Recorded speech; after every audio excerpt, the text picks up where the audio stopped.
The Galactic Combat Arena was the most famous place in all the known universe. Every species knew about it.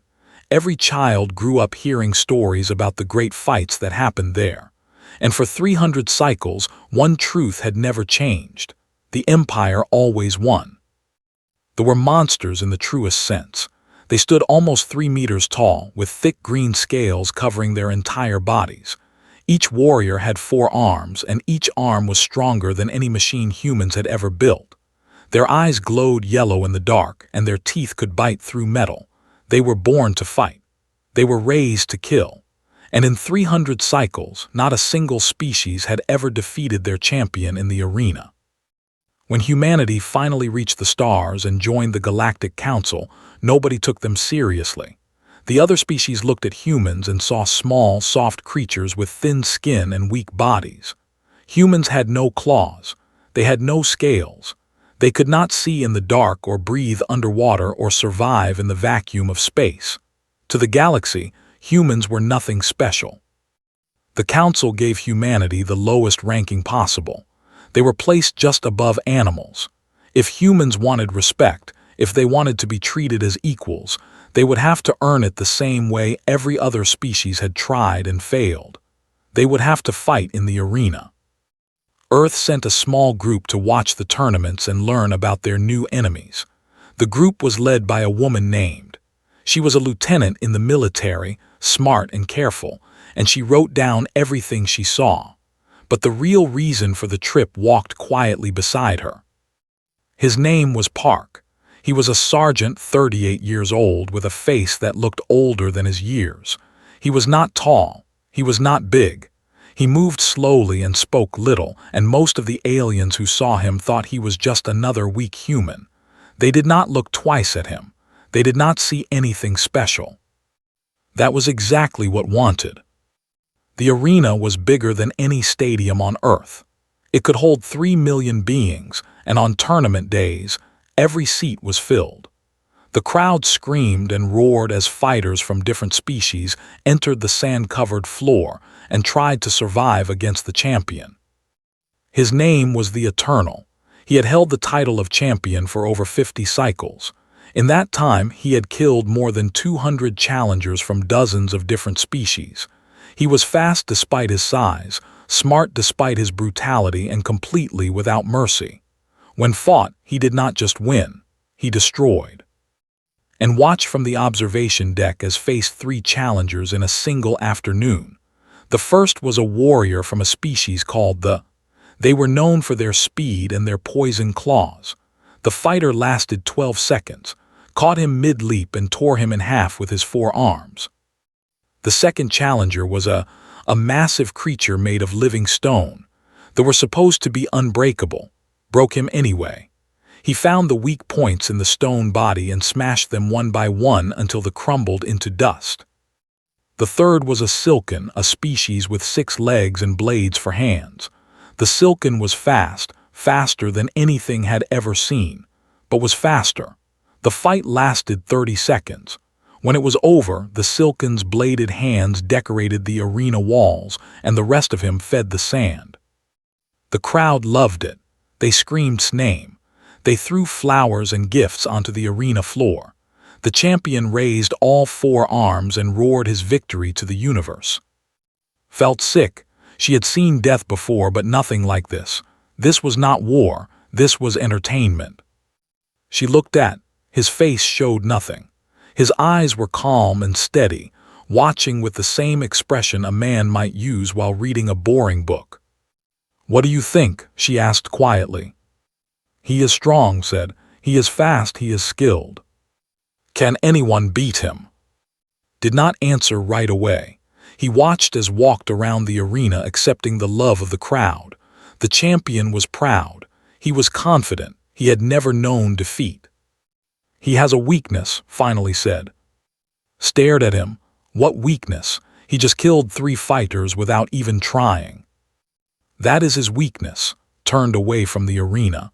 He has never had to try. He has never been pushed. He has never been afraid. He paused. He does not know what it feels like to fight for his life. Before could respond, a shadow fell over them. The ambassador had arrived, surrounded by guards. He was smaller than but still towered over the humans. His yellow eyes looked down at them with amusement and contempt. "The human observers," the ambassador said, his voice like grinding rocks. "Tell me, small ones, did you enjoy the show?" "It was educational," said carefully. The ambassador laughed. It was not a nice sound. "Educational, yes. Perhaps your kind should learn from it." He leaned closer and his breath smelled like blood. "Your species has 30 cycles to produce a champion for the arena. If you refuse or if your champion fails, we will claim your outer colonies. Your people will become combat slaves for our training programs." Felt her heart go cold. "That is not." "That is the law of the council," the ambassador interrupted. "The weak serve the strong. That is how it has always been." He smiled, showing rows of sharp teeth. "Unless you think one of your soft little humans can defeat the Eternal." Stepped forward. He was so much smaller than the ambassador that he had to look almost straight up to meet his eyes. "We will send a fighter," he said quietly. The ambassador laughed again, louder this time. "I look forward to watching him die." He walked away, still laughing, Grab's arm. "Are you crazy? We cannot fight that thing, no human can." Watched the ambassador leave. His face was still calm, but something had changed in his eyes. Something old and dark had woken up. "You are wrong," he said. "Humans have been fighting things bigger and stronger than us since we lived in caves. We did not survive by being the strongest." He turned to face her. "We survived by being the most stubborn, the most clever, and the most willing to do whatever it takes to see tomorrow." He started walking toward the exit. "Tell the general we have work to do. Earth will send a champion." "Who?" called after him. "Did not look back. Someone who has nothing left to lose." The news spread across Earth like fire. 30 days. That was all the time humanity had to find a champion or lose everything. The outer colonies held millions of people, families, children. All of them would become slaves if Earth failed. Politicians argued. Generals shouted. Scientists tried to find ways to make humans stronger, faster, better. They talked about drugs and machines and genetic changes. But there was no time. 30 days was nothing.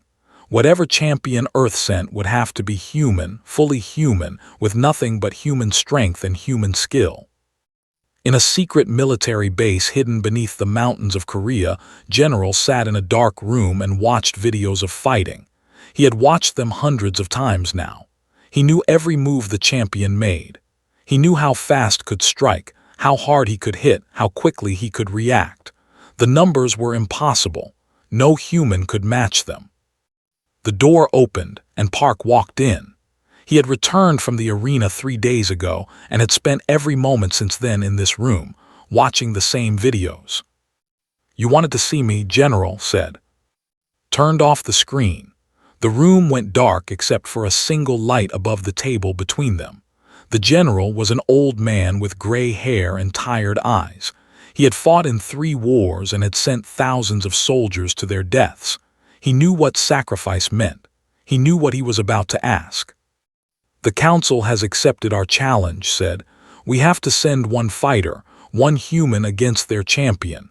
He paused. "I need to know if it can be done." Sat down across from him. "It can be done." "How?" "That creature is 3 meters tall with 4 arms. He is faster than any human. He is stronger than any machine. He has killed hundreds of fighters. How can any human beat that?" "By not fighting like his other victims fought." Leaned forward. "Explain." Was quiet for a moment, gathering his thoughts. When he spoke, his voice was calm and cold, like a doctor describing a surgery. "Every species that has challenged has made the same mistake. They tried to beat at his own game. They sent their biggest warriors, their strongest fighters, and they tried to match strength with strength. They fought with honor and followed the rules of the arena.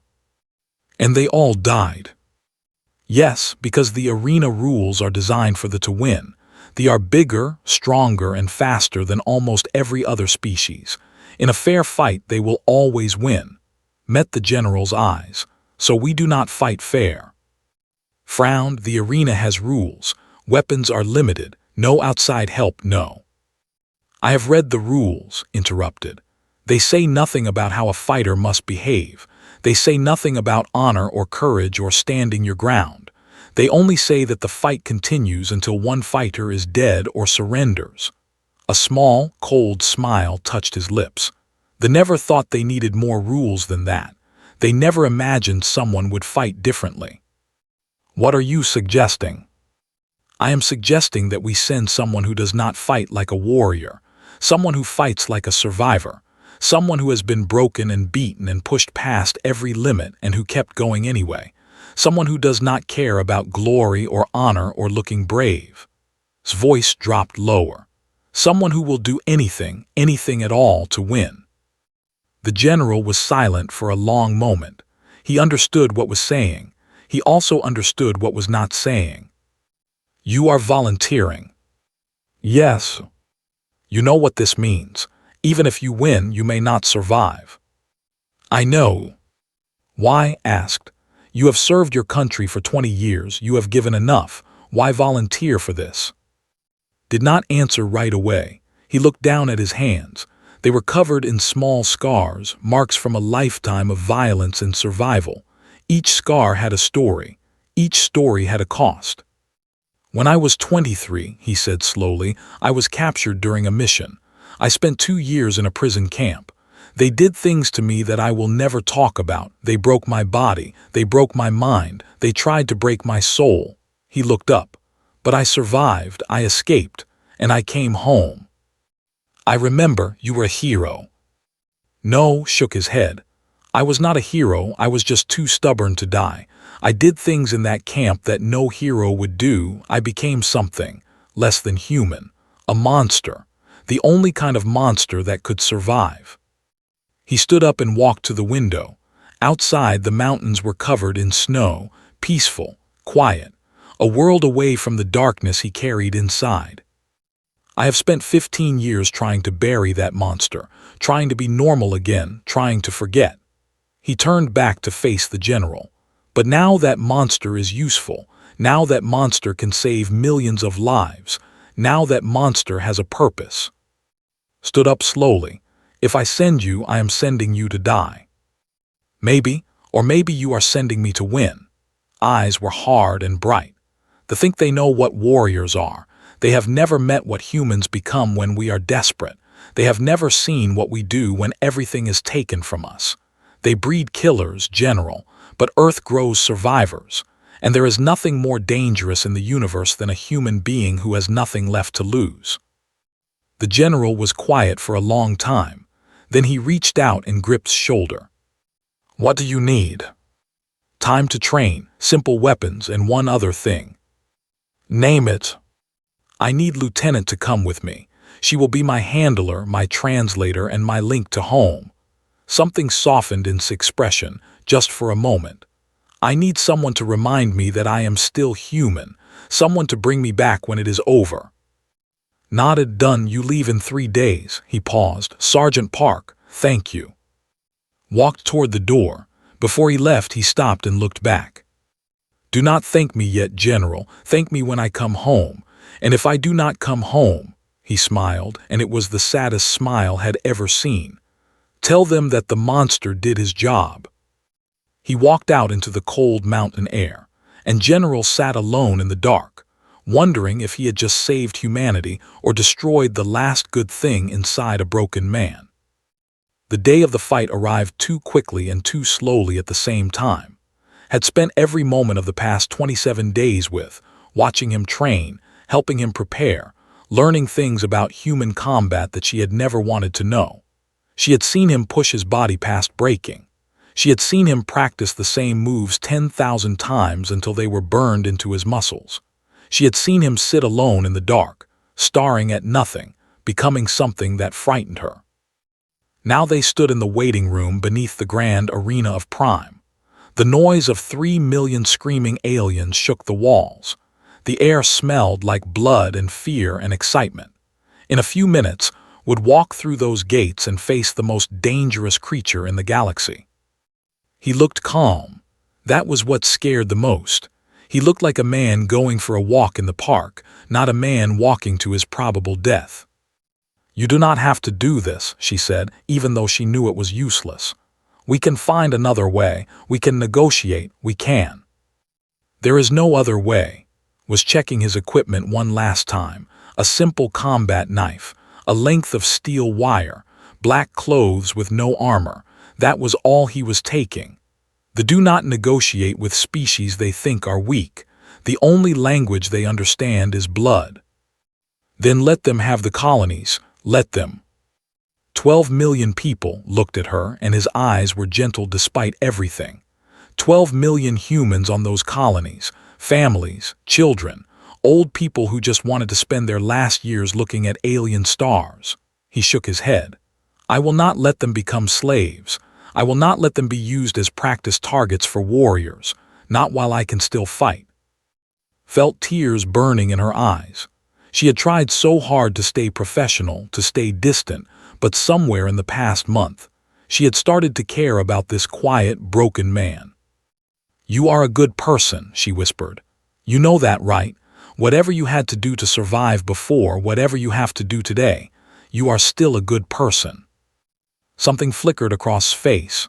Pain, gratitude, hope. It was gone as quickly as it appeared. "Ask me again after the fight," he said, "if I am still alive to answer." A horn sounded. The gates began to open. Light flooded the waiting room, along with the deafening roar of the crowd. Took a deep breath. Then he did something unexpected. He reached out and squeezed his hand just for a second. "Thank you," he said, "for reminding me what I am fighting for." Then he turned and walked into the light. The arena was bigger than anything had seen on the screens. The sand floor stretched out like a golden ocean, surrounded by walls of screaming aliens. Holographic projectors filled the air with images of the fighters, making them look like giants. Across the galaxy, 800 billion beings were watching. Walked to the center of the arena. He looked small. He looked weak. He looked like exactly what they expected. The crowd laughed. They threw garbage at him. They screamed insults in 100 different languages. The betting odds flashed on the screens. 1-1-0-0-0-0 against the humans surviving. From the opposite gate, the Eternal emerged. He was even more terrifying in person than on the videos. His green scales gleamed with ceremonial oil. His forearms each carried a different weapon. A plasma blade that glowed like a piece of the sun, a neural whip that crackled with electricity, a crushing mace bigger than his entire body, and a serrated short sword with edges that could cut through starship armor. Walked slowly, letting the crowd admire him. He was the greatest warrior in the galaxy. He was undefeated. He was death itself, walking on two legs. He stopped 10 meters from and looked down at him with contempt. "This is what Earth sends," laughed, and the sound shook the arena. "A tiny creature with a tiny knife. I have killed bigger things by accident." Said nothing. He stood perfectly still, his knife held loosely at his side, his eyes fixed on the champion. "Do you have any last words, human? Any message for your pathetic species before I tear you apart?" Tilted his head slightly. When he spoke, his voice was quiet, but somehow it carried across the entire arena. "You talk too much."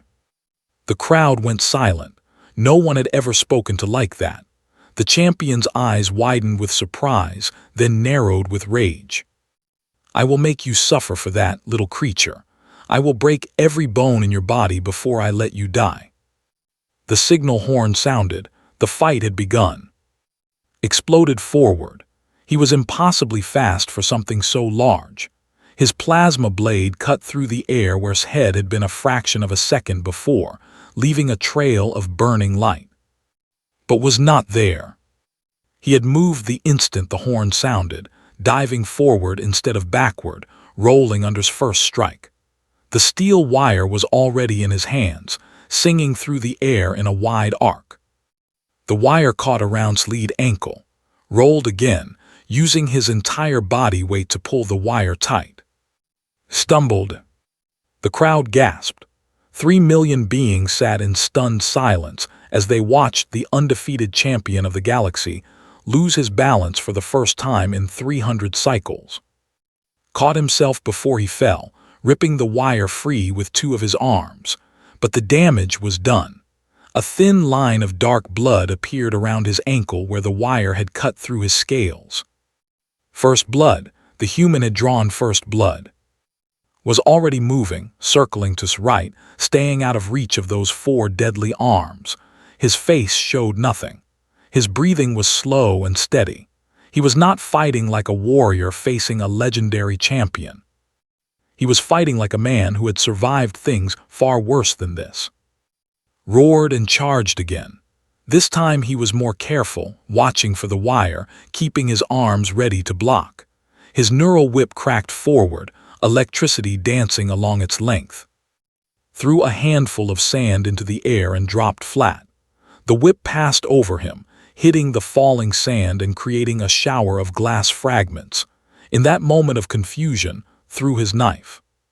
Not at the arena floor behind him. The knife stuck in the sand, marking a position, laughed. "You missed, little human. You cannot even throw straight." Did not respond. He was already retrieving the wire, already moving to a new position, already planning his next move. The fight was far from over. It had only just begun. And somewhere in the watching crowd, the ambassador felt the first cold touch of doubt. The fight had been going for 30 minutes, and the crowd no longer laughed. They had come to watch a quick execution, a few seconds of entertainment before the human died like all the others. Instead, they were witnessing something they did not understand. The human should have been dead 100 times over, had hit him with strikes that would have killed any other creature, but somehow, impossibly, the human kept getting back up. Was bleeding from a dozen wounds. The neural whip had caught his shoulder, leaving a burn that went down to the bone. One of his arms hung at a wrong angle, clearly broken. A cut above his eye filled his vision with blood. His body was screaming at him to stop, to give up, to accept the peace of death. He ignored it. He had been in worse pain before. He had survived worse injuries before. Pain was just information. Injuries were just problems to solve. As long as his heart was beating and his brain was working, he could still fight. Was frustrated, more than frustrated. He was afraid, though he would never admit it. The human was not fighting like any creature he had ever faced. He did not stand and exchange blows. He did not try to block or parry. He was everywhere and nowhere, appearing behind one moment and vanishing the next. He used the sand, the walls, even the bodies of previous challengers that still littered the arena floor. He fought dirty. He fought ugly. He fought like an animal. No, not like an animal. Animals had instincts and patterns. This human had something else. Something that adapted to every situation, that turned every weakness into a weapon, that refused to die no matter how many times thought he had won. "Stand still," roared, swinging his mace in a wide arc. The weapon crashed into a section of the arena wall, sending stone blocks flying. "Fight me like a warrior." His voice came from somewhere behind him. "I am not a warrior." Spun, but the human was already gone, vanished into the cloud of dust from the broken wall. "Warriors fight for glory," continued, his voice seeming to come from everywhere at once. "Warriors follow rules. Warriors care about honor." A pause. "I am a survivor. Survivors do not care about any of those things. Survivors only care about living to see tomorrow." Swept his plasma blade through the dust, cutting burning lines through the air. Nothing. The human was not there. "Your people breed warriors," his voice continued. "You have done it for thousands of years. You take your children and you train them and you make them into perfect fighting machines. That is what is, a perfect machine." Something small flew out of the dust, knocked it aside with one arm, thinking it was the human's knife. It was not. It was a rock. "But my people do not breed warriors. We breed survivors. We have been doing it for 200,000 years. Long before we had words, long before we had fire, we were surviving. Things bigger than us. Things faster than us. Things with claws and teeth and scales. Another rock, then another, swatted them away, growing more angry and confused.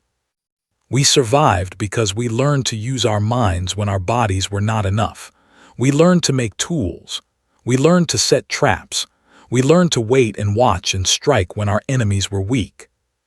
The dust was starting to settle. Could see movement now, a shadow circling at the edge of visibility. Your champion is a machine, said, and machines can be broken. The dust cleared, stood 20 meters away near the knife he had thrown earlier. He was holding something in his good hand, the steel wire, but now it was different. He had tied rocks to each end, making a crude but effective weapon. Laughed despite his frustration. You think rocks will stop me? I will crush you with one hand. You have been trying to crush me for 30 minutes, said calmly. You have 4 arms and 4 weapons and 300 cycles of experience, and I am still alive. He started swinging the weighted wire slowly, building momentum. Do you know why? Because you are a coward who runs and hides. No, his voice was quiet and cold. Because you have never fought anyone like me. You have fought warriors who stood their ground. You have fought champions who tried to match your strength. You have fought creatures who believed in fair combat and honorable death. The wire was spinning faster now, humming through the air. I believe in none of those things. I believe in survival. I believe in doing whatever it takes. I believe that the only unfair fight is the one you lose. Charged, all 4 arms raised for a killing blow. Did not run this time. He stood his ground and released the spinning wire at exactly the right moment. The weighted ends wrapped around 2 right arms, tangling them together. At the same moment, dropped to his knees, grabbing his knife from the sand and rolling between the champion's legs. The knife found the same ankle he had cut before. This time did not just scratch the scales. He drove the blade deep into the joint, severing tendons and muscle. Screamed.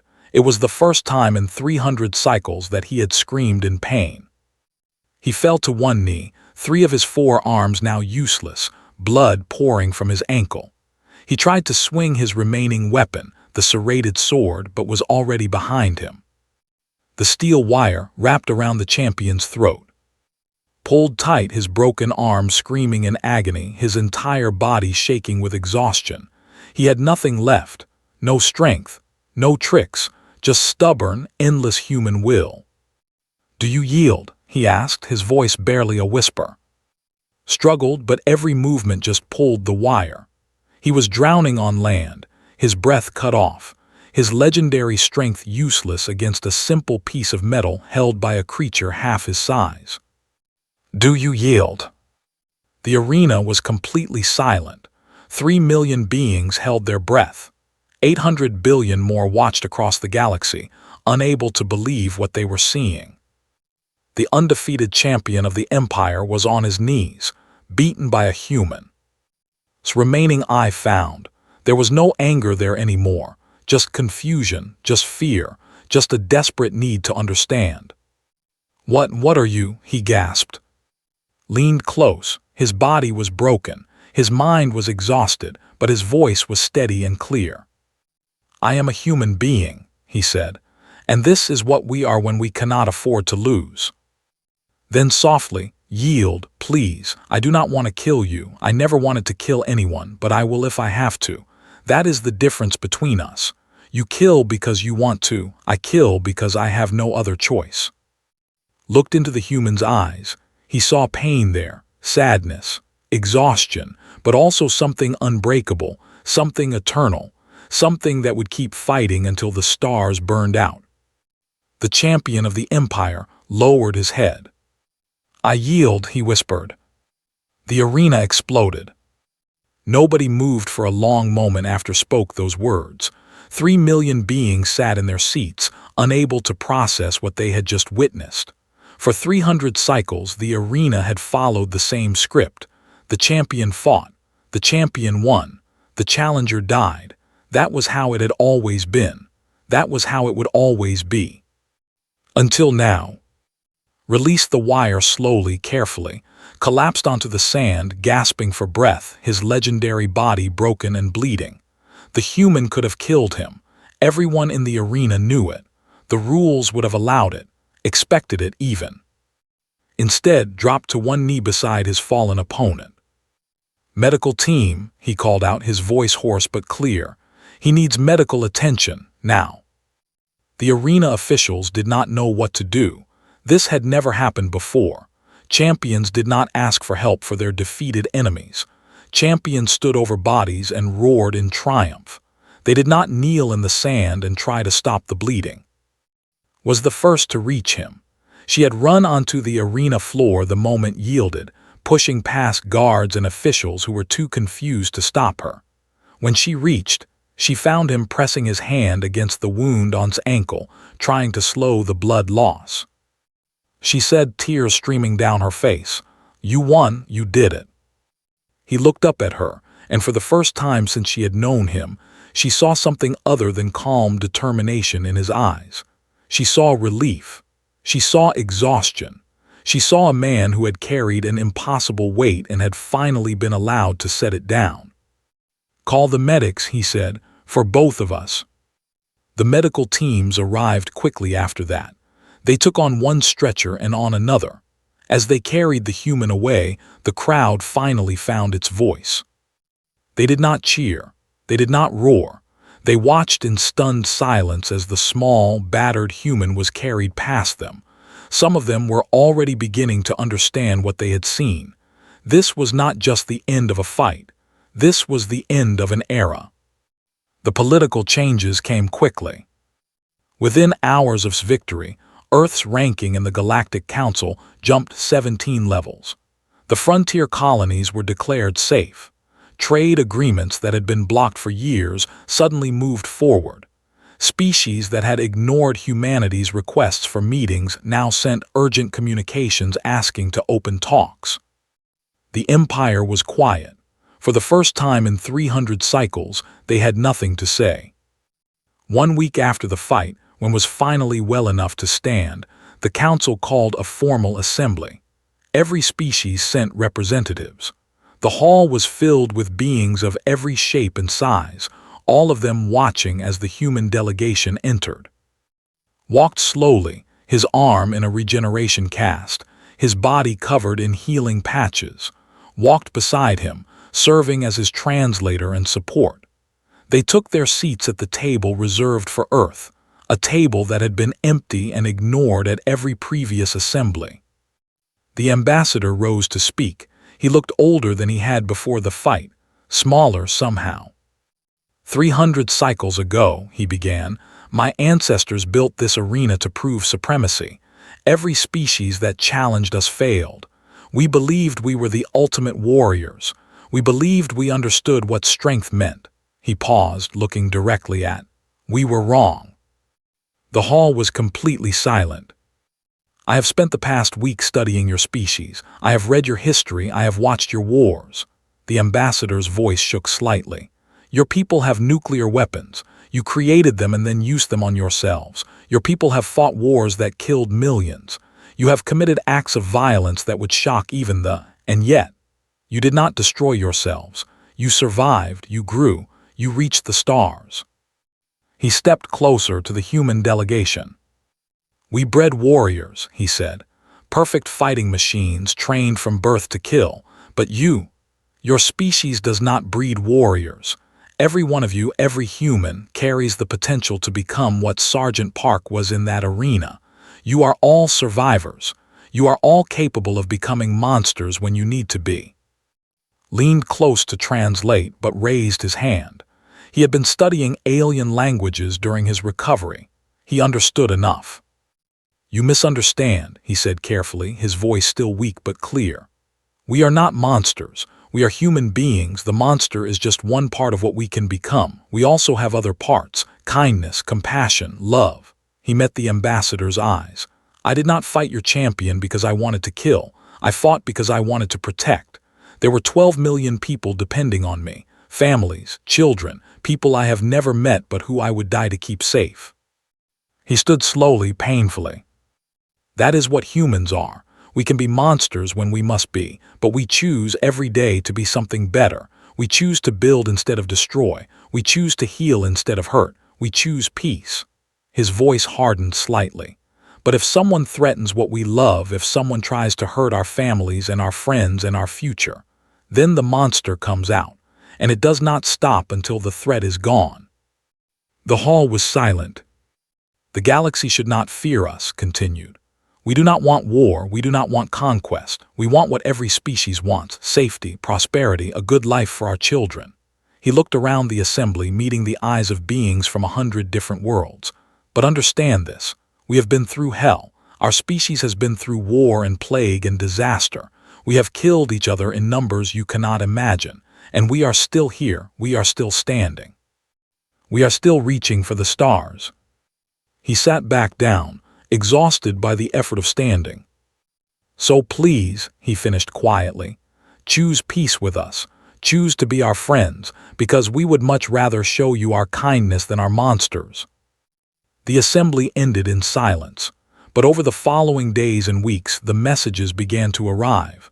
Species from across the galaxy reaching out to Earth, not with threats, not with demands, with offers of friendship, with requests for alliance, with invitations to trade and share and grow together. The Empire was the first to sign a peace treaty. The ambassador himself came to Earth to deliver it. He met with one final time, in a quiet garden where cherry blossoms fell like pink snow. I am told this is beautiful to your species, the ambassador said, watching the flowers fall. It is. Sat on a bench, looking healthier now, almost peaceful. The blossoms bloom for only a short time. We celebrate them because they remind us that beauty does not last forever, that we should appreciate what we have while we have it. The ambassador nodded slowly. Your species is strange, violent and gentle, terrifying and beautiful. He paused. I think I am beginning to understand why you survived. Why? Because you never let one part of yourselves destroy the other parts. You keep your monsters on chains, but you do not kill them. You let your kindness bloom, but you do not forget how to fight. The ambassador looked at with something that might have been respect. You are balanced. We tried to become pure warriors. You chose to remain human. Smiled. It was a warm smile, a gentle smile, the smile of a man who had found peace after a very long war. That is all we have ever wanted, he said, to remain human, whatever that means. The cherry blossoms continued to fall. Somewhere far away, 12 million people on the frontier colonies looked up at alien stars and felt safe for the first time in their lives. And in the quiet garden, a monster sat peacefully among the flowers, finally allowed to rest.